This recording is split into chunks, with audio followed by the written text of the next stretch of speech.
prophétique. Il y en a qui n'ont pas parlé. Il faut dire localisation prophétique. Localisation prophétique. Localisation prophétique. Localisation prophétique. Au nom de Jésus. Au nom de Jésus. Demain dimanche c'est la Pentecôte, c'est ça? Amen. Nous on commence pour nous aujourd'hui. Amen. Alléluia. Amen. Dis à ton voisin, voici ma Pentecôte. Voici ma Pentecôte. 2 fois. Voici ma Pentecôte. 3 fois. Voici ma Pentecôte. Alors, Dieu me donne un nom. Le Seigneur me donne un nom. Voilà. Le Seigneur me donne. S'il vous plaît, restez calme derrière, ça devient important. Le Seigneur me donne un nom. C'est le nom du frère. Tu t'appelles Jean. Ou bien quelqu'un ici s'appelle Jean, mais il est pasteur. Il s'appelle Jean. Il est pasteur. C'est qui? Ou bien tu as un parent qui s'appelle comme ça. Et sa femme est morte. Sa femme est décédée. Il y a personne qui s'appelle Jean. Sa femme est décédée. Il est pasteur. Bonsoir, maman. Tu es sûr que tu ne connais pas quelqu'un comme ça? Si. Si. Mais pourquoi tu restes calme? L'ennemi ne veut pas que cette famille soit sauvée cette nuit-là. C'est pourquoi, malgré que je parlais, il a fermé la bouche de la dame. Mais mes yeux voient tout. Mais quand tu ne parles pas, je vais te localiser. Celui qui dit Amen fort, mes yeux vont arriver à son niveau.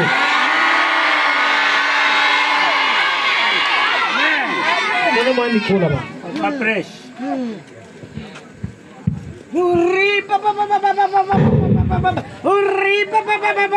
Je vois un monsieur qui s'appelle Jean, qui doit être le frère de la dame, et il est pasteur.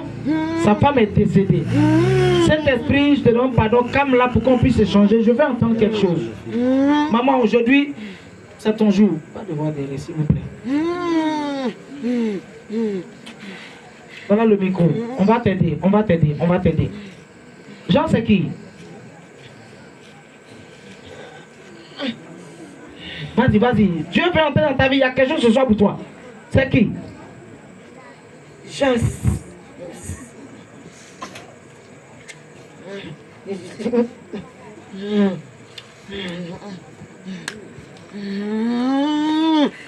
Attends ça pour moi. Écoute-moi bien.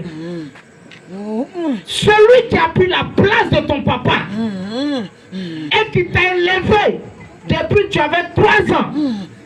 Écoute bien. Ce monsieur t'a marié. Je te montre des signes, tu sauras que c'est ça. Le premier signe, tu étais tellement intelligente à l'école. Première. Jusqu'à un jour, dès qu'un peu t'a cogné, c'est fini. Tu as tout perdu, tu as tout raté à l'école. Tu es devenu comme une folle. Oh Jésus. Vrai ou faux? Vrai. Quelqu'un ne peut pas crier un peu. Je vais aller plus loin. Deuxième signe. Tu as tes enfants qui sont très intelligents. Oh Jésus. Premier. Il y a une qui devait partir en France. Oh. Et Prêche. quelques mois avant son voyage, un bœuf est venu cogner son taxi. Vrai ou faux? Vrai. Tu peux pas te lever pour crier.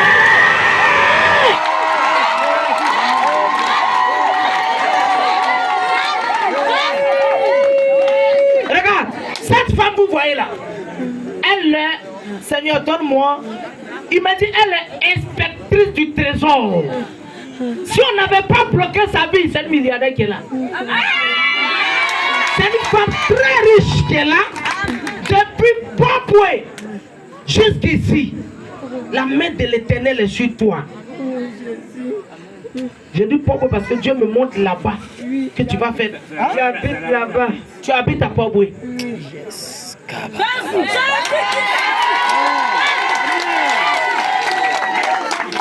Cette femme, elle a sa place en France avec tous ses enfants. C'est une famille très riche. Mais le monsieur, elle avait 3 ans. Le monsieur l'a pris pour s'occuper d'elle. Son grand frère est devenu son mari en esprit. Tout ce qu'elle fait ne marche pas.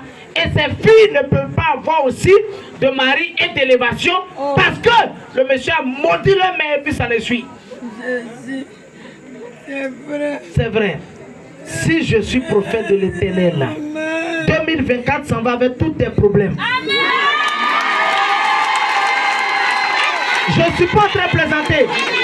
En 2025, précisément en février 2025, tu vas quitter la Côte d'Ivoire pour la France. Parce que, si tu cries pas, hey! Regarde, tellement Dieu va t'utiliser. Peut-être je te dis quelque chose qui ne va pas te plaire. Tu es en train de faire l'enseignement, arrête. Va faire l'œuvre de Dieu à Port-Bouilly. Écoute bien. J'ai mon équipe là-bas. Tu as ton équipe là-bas. Aïe. Équipe de quoi? Évangélisation. Évaluation. Tellement Dieu va t'utiliser. Je vais à l'hôpital Tu vas à l'hôpital pour prier pour des malades. pour les malades. Écoute, laisse-moi aller. My God. Il y a une femme qui est désespérée. Elle est à l'hôpital en ce moment. Mais ses parents sont tellement riches. Ils ont tout fait, ils n'ont plus d'espoir. C'est toi qui vas imposer la main à cette dame, elle va guérir. Et ils vont te faire partir, ouvrir ton église en France en février. Et des enfants qui sont dans le pliage de ce grand frère-là, ils seront tous détachés. Il est l'heure que tu reçois ta délivrance totale. Au nom de Jésus. Dis amen bien. Papa, écoute-moi. Ce soir, je suis enragé de prophétie. Je suis enragé. Ton fils, écoute-moi bien.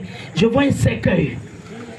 L'enfant qui est instituteur, qui est ton enfant, qui enseigne et qui t'a oublié là, on veut carrément le tuer.